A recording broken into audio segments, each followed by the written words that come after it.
We need to have a conversation. And I think I'm the person to have it with y'all. And this is back again, once again. This is for the babies.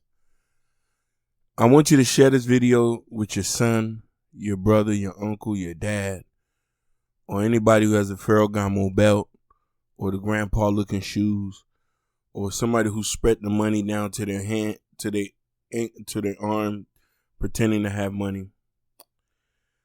Or funny thing is, this is for anybody who wants to be a rapper. With the recent arrest, I think this is something that we need to start talking about, because there's a phenomenon that's going on that a lot of people are not understanding. Self-snitching. A lot of you rappers are self-snitching on yourself. The courts are using their lyrics against you, and they're putting you under the jail. Bobby Shmurda is a good example. Raw Diggs. I can keep going on and on. Casanova's about to get jammed up. And we have Wife and Lucci locked up. Lyrics is also getting a lot of you dudes snot box, push back, TV turned out. And for a lot of you guys who are rapping about dead ops and telling people to go dig their homie up, a lot of you gonna go to jail. Y'all gonna go to prison. It's a fact. Now, I wanted to do this as a special because this was a very situation that I wanted to talk about. And this was an article that was featured on Complex. But we just gonna have a conversation. Now, police are starting to use your lyrics as evidence against you, people. And I'm telling you this. This goes back to many, many different cases. Now, I'm going to start this off like this. In October 27th, Lawrence Montague, a Maryland man incarcerated while waiting for trial for murder and gun-related charges, rapped a verse containing the following lyrics over a jail phone to his friend.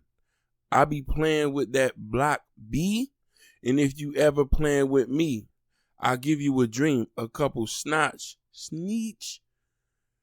I like hockey pucks, the way I dish it out. This is it, a 40 when that B gon' hit up your ish. According to the court records, Montague's friend warned him about some of the lyrics, to which Montague replied, I'm Gucci, it's rap.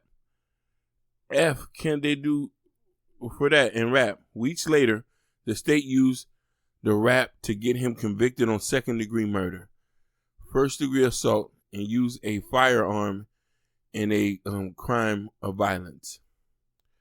Use a firearm in the commission of a felony, carrying a handgun on a person.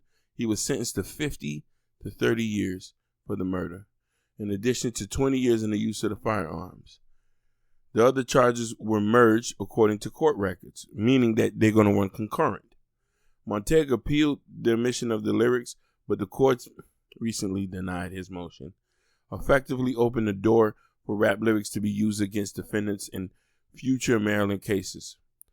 Joseph Getty, the presiding judge in this case, reflect afterward the lyrics are so aching to alleged crimes that it serves as direct proof of Montague's guilt of a murder of an Annapolis man, George Forrester. Montague lyrics reference a 40 cal bullets, 2 40 cal shells were found on the scene. But should a rhyme about a weapon be the smoking gun that cost Montague his freedom?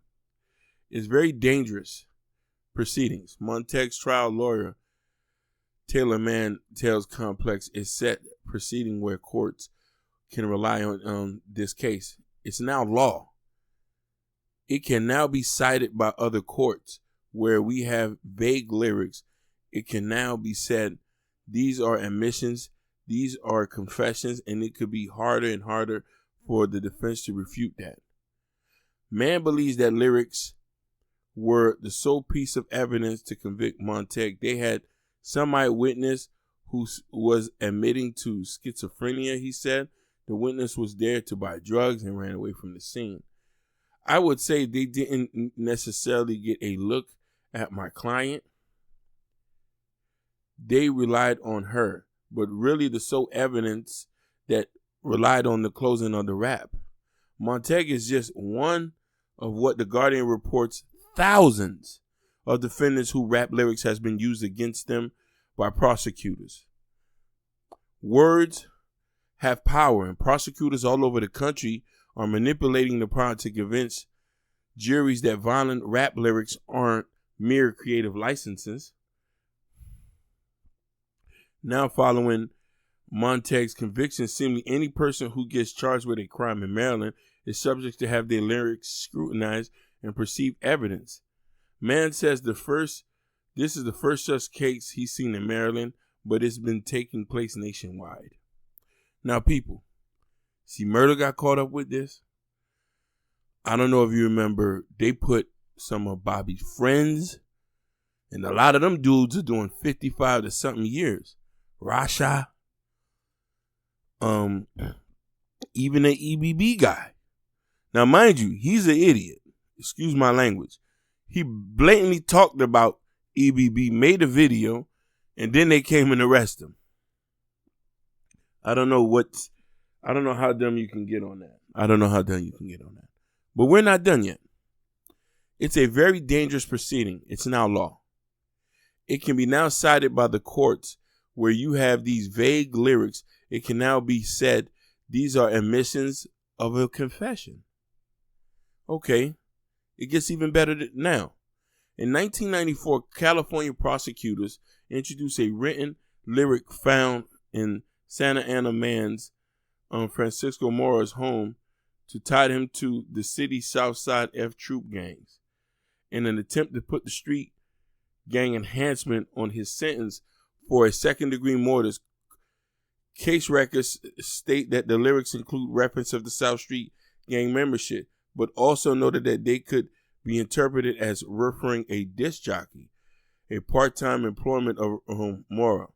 Not only should Mora lyrics have been protected by the First Amendment, it appears that the protection wasn't even positive about him referring to his songs. Nevertheless, the Judge William Bedsworth summons, nothing makes these rap lyrics inherently unreliable. At least no one unreliable than raps them in general. And what the dangerous precedent is, the door was open for a judge to patronize it. All raps as self-incriminating. It happens very frequently, says lawyer Maryland of the Brooklyn defendants, as a Brooklyn-based defendant service that represents nearly 35,000 people each year, and it can happen in very few different ways.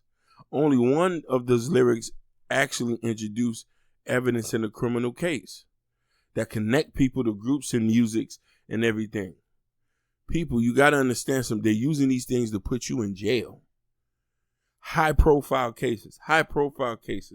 Okay, 2014, San Diego rapper Brandon Tiny Duncan. Lyrics was used to prosecute him under the Proposition 21 law, which allowed prosecutors to roll anyone who promotes, further assists, or benefits off felonious conduct into a gang.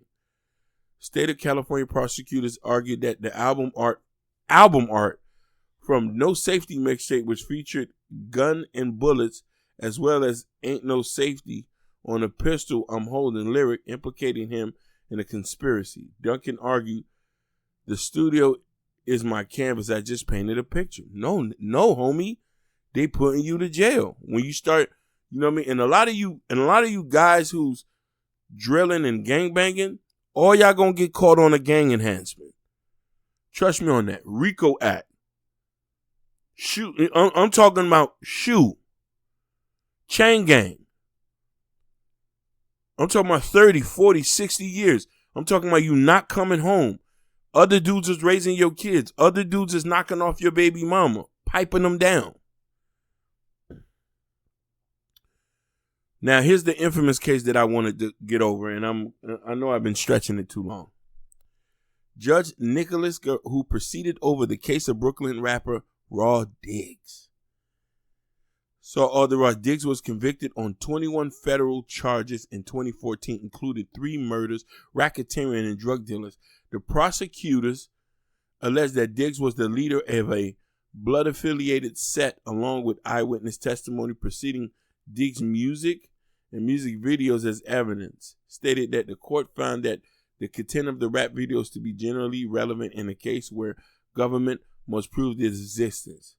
Bro, they sentenced that man to 12 life sentences plus 105 years for a rap video. So a lot of you goofies who holding the pistols in the videos, you get caught in the body, or you get caught in a RICO or racketeering case, they're going to use all that. Now, this goes even more. 2013, Mayhem Mall, Knox, a Pennsylvania man who was convicted in 2013 on 2 counts of terrorist threats and count of witness intimidation with his F the police on. Knox was out on bond in a drug and gun case where he was charged for his lyrics. He shifted over 3 and he said, let me read this. He say, well, you shift over 3, I'm going to F up where you sleep. Let's kill these cops because they don't no good. Pull a Glock out. Nah, brother, you're not doing that.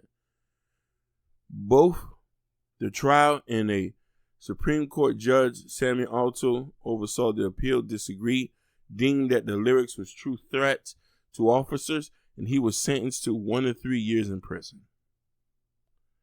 The permissible of lyrics hinge on a federal laws 403, which allows the court to exclude evidence and probate value.